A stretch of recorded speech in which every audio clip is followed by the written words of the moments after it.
It was the design of Angelo Ricci and Joe Sasnak and Manuel Silva to call on the terrible old man. This old man dwells all alone in a very ancient house on Water Street near the sea, and is reputed to be both exceedingly rich and exceedingly feeble, which forms a situation very attractive to men of the profession of Messrs. Ricci, Sasnak, and Silva, for that profession was nothing less dignified than robbery. The inhabitants of Kingsport say and think many things about the terrible old man, which generally keep him safe from the attention of gentlemen like Mr. Ricci and his colleagues, despite the almost certain fact that he hides a fortune of indefinite magnitude somewhere about his musty and venerable abode.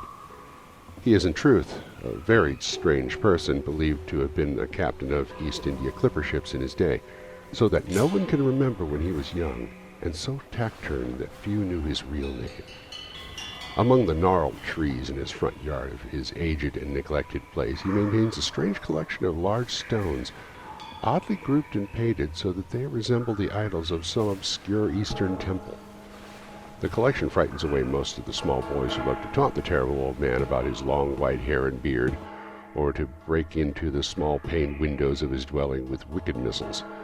But there are other things which frighten the older and more curious folk, who sometimes steal up to the house to peer in through the dusty panes. These folks say that on a table in a large bare room on the ground floor are many peculiar bottles, in each a small piece of lead suspended pendulum-wise from a string. And they say that the terrible old man talks to these bottles, addressing them by such names as Jack, Scarface, Long Tom, Spanish Joe, Peters, and Mate Ellis. And whenever he speaks to a bottle, the little lead pendulum within makes certain definite vibrations, as if in answer. Those who have watched the tall, lean, terrible old man in these peculiar conversations do not watch him again. But Angelo Ricci and Joe Sasnak and Manuel Silva were not of Kingsport blood.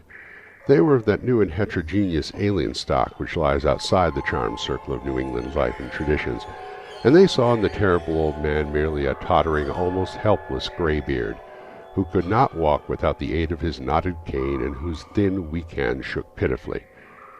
They were really quite sorry in their way for the lonely, unpopular old fellow, whom everybody shunned, and at whom the dogs barked singularly.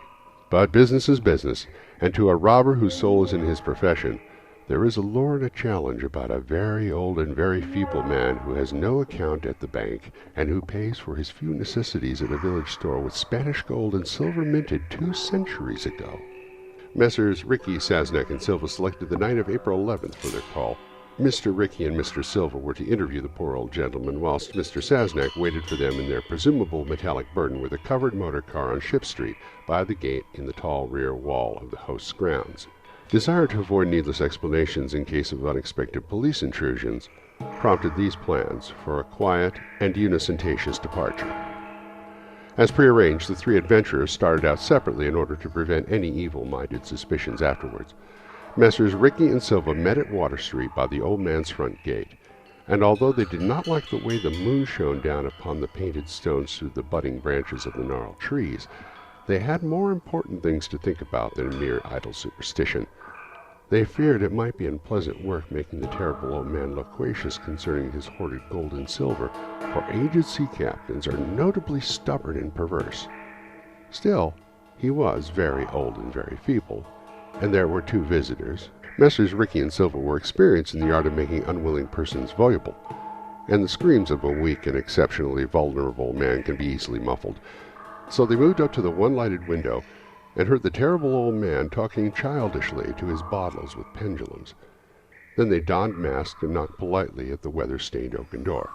Waiting seemed very long to Mr. Sasnak as he fidgeted restlessly in the covered motor car by the terrible old man's gate on Ship Street.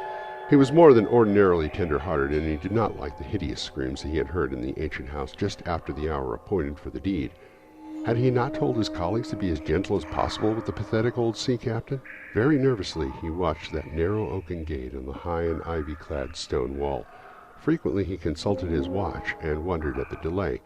Had the old man died before revealing where his treasure was hidden, and the thorough search became necessary? Mr. Sasnak did not like to wait so long in the dark in such a place. Then he sensed a soft tread or tapping on the walk inside the gate, heard a gentle fumbling at the rusty latch, and saw the narrow, heavy door swing inward. And in the pallid glow of the single dim street lamp, he strained his eyes to see what his colleagues had brought out of that sinister house which loomed so close behind. But when he looked, he did not see what he had expected, for his colleagues were not there at all, but only the terrible old man, leaning quietly on his knotted cane and smiling hideously. Mr. Sassenach had never before noticed the color of that man's eyes. Now he saw that they were yellow.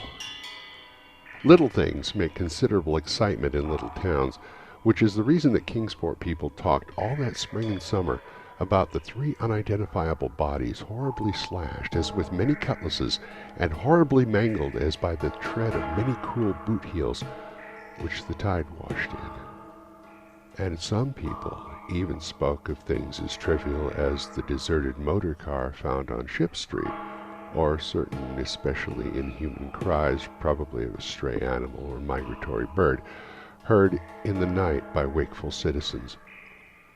But in this idle village gossip the terrible old man took no interest at all. He was by nature reserved, and when one is aged and feeble, one's reserve is doubly strong. Besides, so ancient a sea captain must have witnessed scores of things much more stirring in the far-off days of his unremembered youth. The end of The Terrible Old Man by H.P. Lovecraft.